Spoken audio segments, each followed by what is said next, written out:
Howdy, I'm Yellow Sleeves and I'm a product designer by day and an indie artist by night, evening, whenever I got free time. Recently, I made a video on album art and what makes good album art in the digital world as opposed to the physical world and traditional physical media. However, today I want to talk about printing because that's a topic I didn't really get to explore much in the previous video. And by much, I mean at all. I just kind of mentioned printing. And today I'm going to cover everything you need to know about printing as an indie artist or as someone who wants to print their own merch. First things first, before we talk about resolution or anything to do with colors, I think it's important for you to figure out whether you'll need a raster file or a vector file. Raster files are made up of pixels, and vector files are made up by, well, vectors. When it comes to raster files, there are some limitations that you need to keep in mind, namely the resolution of the image. The resolution is going to dictate just how big of a print you can achieve with that one file. With vectors, however, you can scale those up infinitely because vectors are made up by these mathematical equations that determine what shape vectors you have in the image, and you can scale those up however much you want. However, with a raster file, once you run out of resolution, once you hit that ceiling of how big you can print it, that's it. You can scale the image later on in software like Photoshop, and there are a lot of tools that help with AI scaling to try to maintain as much of the crispness and as much of the detail of the image as you can as you scale up. However, something to keep in mind is that a raster image, when you scale it up, the computer will need to make stuff up to fill in the gaps. If you take a photo and you capture a photo that's 1000 pixels by 1000 pixels, if you're going to scale that up to 2000 by 2000 pixels, the computer is going to have to basically take the existing pixels and fill in the blanks to make the image bigger. And this is why you're going to get all sorts of artifacting. You're going to get all sorts of lack of clarity and crispness in the image. So if you don't start your project with a high enough digital file resolution, you're not going to be able to print on bigger surfaces. So keep that in mind. In my previous video, I recommend 5000 pixels as a sweet spot for printing on t-shirts or for printing on vinyl size printouts. But if you want to go for anything bigger than that, I would encourage you to look up online what sort of resolution you should set your image to when you start out to make sure that you don't run out of pixels. Again, this isn't a problem if you go for anything that has to do with vectors. So depending on what type of artwork you're working with or what type of artwork you're producing, this isn't going to be a problem at all. Let's talk about printing resolution. What you need to keep in mind about printing resolution is the magic number of 300 dpi. What this means is that there are 300 printing dots on 1 inch of the print. Similarly to the resolution on screen, the more dots you have per inch, the higher the resolution, just as the more pixels you would have per inch, you would have a higher resolution image. 300 dpi has been established as a sweet spot number in between just the right amount of detail for you to get a good print, but not so high of a resolution that you start encountering diminishing returns. So as long as you set your digital file at a high enough resolution and you set your digital printing resolution at 300 dpi, you should be golden and probably wouldn't encounter any issues with the quality of the print itself. So you've set up the printing resolution to be high enough for you to be able to print it out on what kind of dimensions you want to print it out on, and you set your printing resolution at 300 dpi. Then what? Well, the next thing we need to talk about is color modes, namely RGB versus CMYK. RGB stands for red, green, and blue, and CMYK stands for cyan, magenta, yellow, and black. I'm assuming they used K to represent black because B was already taken by blue. Okay, there's two color modes.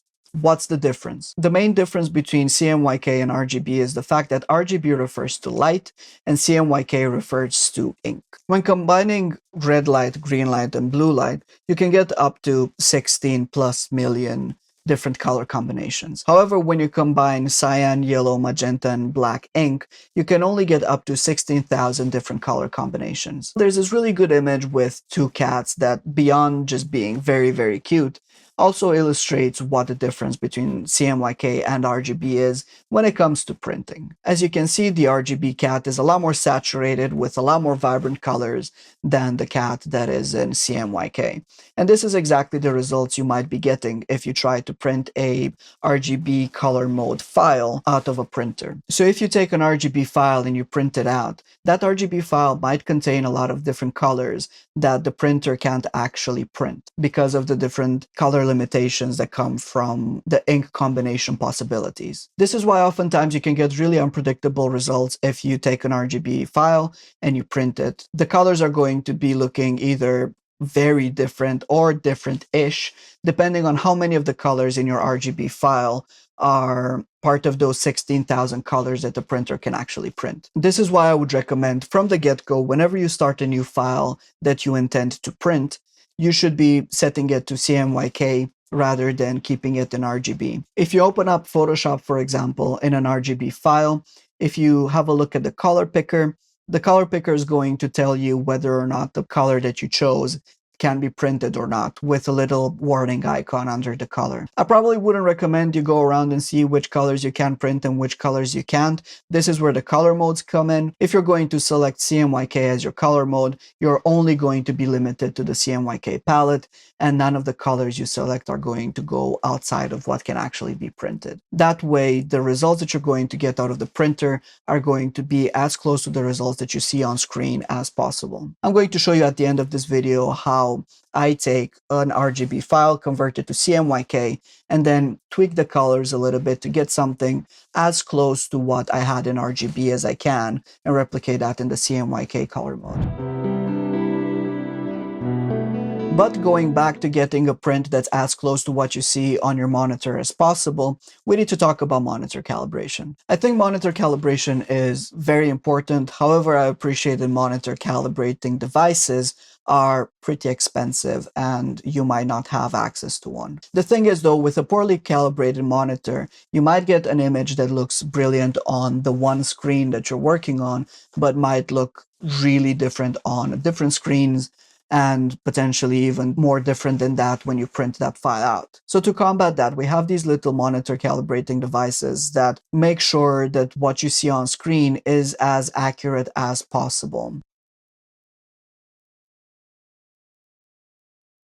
So the green color that's displayed on the screen, the blue color, the red color, the grays, they are all calibrated to the most neutral and the most color accurate version of themselves that you can get on that specific monitor. Different monitor technologies can impact how many colors you can actually see on that monitor and what sort of gamut you're dealing with. However, a calibrated monitor is always going to give you much better results than a non-calibrated monitor. If you can't calibrate your monitor because you don't have access to one of these devices or you can't afford one, the best thing I could recommend you do is take that one file before you print it out and try to check it on as many different monitors as possible or on as many different devices as possible, whether it's multiple phones, tablets, or TVs, monitors, whatever. Basically, the more data points you get and the more versions of that one file you see on the more different types of monitors, the more you can, in your mind, average it out and get a sense of what the middle ground between all of these would be. It's not scientific, it's not going to give you amazing results,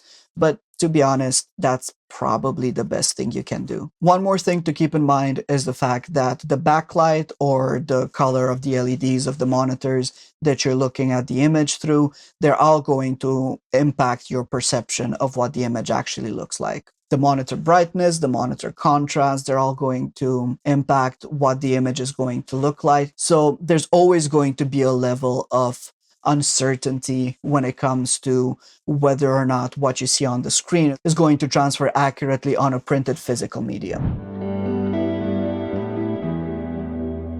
And that brings me to my next point, which is that different mediums are going to give you different results for your print. The same exact artwork in CMYK done with a calibrated monitor is going to look different on a t-shirt than it will on a mug, than it will on a matte paper sticker, than it will on a glossy paper sticker. The properties of the material itself is going to impact what that print is going to look like, and unless you do test prints, you really can't tell exactly what you're going to get. To add to that, different printers, different printing technologies, different quality inks, these all will give you different results. And I cannot stress enough, if you have the chance, you should test print before committing to a really big batch of t-shirts, of flyers, of whatever it is. Because of all of the different factors that I mentioned up until now, from the quality of the ink, from your monitor being calibrated, from how bright your monitor is, from the type of material that you're going to be printing on, you're going to get results that can be unexpected. And the only way to mitigate this is to try and test print. I think committing to a really big batch of whatever type of print is really risky. And if you get the chance to test print, you definitely should go for it. You can commit to 1, 2, 3 different items. If they come out well, then you can just commit to the rest of your batch. If they don't come out well, at least you're not going to be paying however much on a batch that is unusable, or having to show up to gigs with merch that just looks a little bit crap. Also, printing on different color materials is going to impact how your print looks as well, for two main reasons. One, a print is going to look a little bit different on a white t-shirt versus a black t-shirt just because of the material that it's printed on. But two is the fact that you need to keep in mind that there's this concept of relative contrast. The colors of your artwork are going to be interacting with every color that's around them. So if you print on a pink t-shirt, or if you print on a dark blue t-shirt, the color of the mug or what have you is going to affect the colors of your artwork just by being next to each other. This sort of vicinity of different colors are going to impact the contrast and the perception of the image. So that's something to keep in mind as well. I think for the most part, printing on white and black is probably the best way to go, unless you're really sure that the artwork or the design is going to look good in relationship to whichever color t-shirt you decide on. My last point to kind of summarize everything is that I think your best bet, if you're not very sure about how printing works, is to print locally and try to print professionally as well. A lot of what I learned about printing has been through trial and error, and has been by going to a local print shop when I was studying product design in university. And the local print shop person was always looking at me with this sort of sense of, wow, you should really be knowing this stuff. And while that didn't make me feel very great, I did pick up a lot of great tips from him and by working with him. And all things considered, I think I'm in a better place now to get better results out of printing than I was before I kept going to that one print shop and developed a bit of a relationship with the person working there. Now, I appreciate you might not have access to very good print shops or whatnot. However, you might be able to in person negotiate test prints, which you might not be able to negotiate through whatever digital systems people have online these days. Some of them are pretty bad, so I think navigating these types of things in person can always be a little bit easier than trying to navigate technology. And the benefit is that if you're talking to the person that's about to print however big of a batch for you, you can ask questions. If you have any concerns, they can maybe help with that. So I think it's worth trying it out, going to a local print store and trying to develop that relationship. Maybe you can learn a little bit more in person, and maybe you can get better results by doing that. Cool, now that all the theory is out of the way, let's jump into Photoshop and have a look at how to take an RGB file, convert it to CMYK, and hopefully salvage some of the damage that this process does. So here we are in Photoshop, and this is the artwork for my song Look Up, which is also available on my EP. I'm using a bit of an older version of Photoshop because the color picker has been broken since 2023 and Adobe is refusing to fix it. So anyway, that's besides the point. This image is in RGB, and we can tell that by looking up here where it says RGB next to the name of the file, or we could go to Image, Mode, and we can see here that we have RGB. If we wanted to change this in CMYK, all we would need to do is click on the CMYK color mode over here, Photoshop is going to ask us if we want to do that with some details as to what's going to happen next. If we say OK, that's it. If we look up here, now it says CMYK, and I'm going to toggle back and forth between RGB and CMYK just so that you can see what's happening. If you have a look over here in the background, I think that's where it's most apparent. This is RGB and this is CMYK. RGB and CMYK. So what happened? Well, the colors look a little bit more washed out. They're not as vibrant as they used to be. And also the contrast decreased a little bit as well. Cool, so how do we know that all of the colors in this image can be printed? Well, A, we're in CMYK mode, and B, if we go into the color picker, we can sample any of the colors over here, and if you have a look right here, none of these colors have a warning sign next to them. If we go back to the RGB mode and we try the same exact technique, if we go around through here, if you have a look over here, there are very many colors that can be printed, as you can see by the flashing of this warning sign over here. Okay, let's go back in CMYK mode. So how do we fix it? Well, we can't actually fix it in the sense that the colors that can't be printed just can't be printed, that there's nothing we can do about it. We can tweak this image a little bit so we can get it a little bit closer to what it was like in RGB. Before we get into that though, we need to talk about hue, saturation, brightness, and contrast. Let's talk about hue first, and we're going to be doing that by having a look at these HSB sliders in the color picker. H stands for hue, S stands for saturation, and B stands for brightness. In some different applications, you're going to see a V for value or an L for luma, but it's all how bright or how dark the color is. I guess that takes off the B from HSB. Let's go back to H though. What does hue mean? Well, hue is what color are we looking at? Is it a red? Is it a yellow? Is it a green? Is the cyan? Next up we have S, and S stands for saturation. And saturation, as you're going to see this little circle moving as I move the slider, is going to be going from over here in the far right corner of this triangle, and is going to be moving from peak saturation all the way through to zero saturation, which is a shade of gray. So as you can see, that's moving on the top edge of the triangle, going all the way through to white. Were the brightness slider be anywhere in the middle, rather than going through to white, it would be going to wherever the slider is pointing, parallel to this top edge right here. So what is contrast? Now that we finished looking at hue, saturation, and brightness, contrast is really the difference between two colors, and it can be done through either hues, brightness, or saturation. So now going back to our image, when we changed the image from RGB to CMYK, we lost some of the saturation we had previously because really bright saturated colors can't really be printed with CMYK ink. And we also lost a little bit of the contrast. So what we can do to mitigate this is use a couple of different adjustment layers to tweak the saturation and also to tweak some of the contrast to get something closer to what the RGB used to look like. Usually the first thing I go for is the hue saturation adjustment layer. The only thing we need to do with this is slightly bump up the saturation, but not by too much.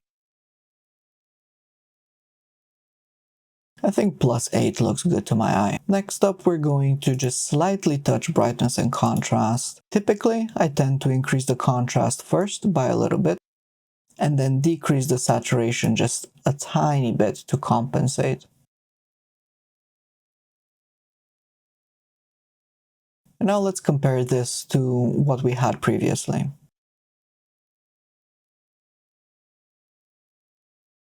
This is the original, and this is our CMYK version.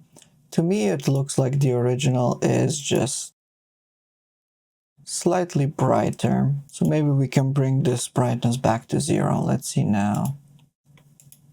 Still a little bit brighter, so maybe we can add it to about 4 over here.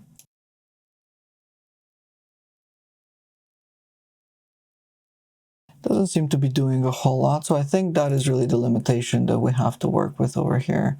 If we bump up the saturation more, these colors down here are going to get really saturated, whereas up here is not going to make that big of an impact. As you can see, these yellows over here get really blown out, whereas up here we don't really get much of anything happening really. So I think the compromise we need to go for is getting the saturation back to where it was. I think it was a +8 value over here. Pretty subtle before and after. And the brightness wasn't really doing a whole lot for me. The original is a little bit darker. If anything, this is a little bit oversaturated now. We're going to take this back down to -2.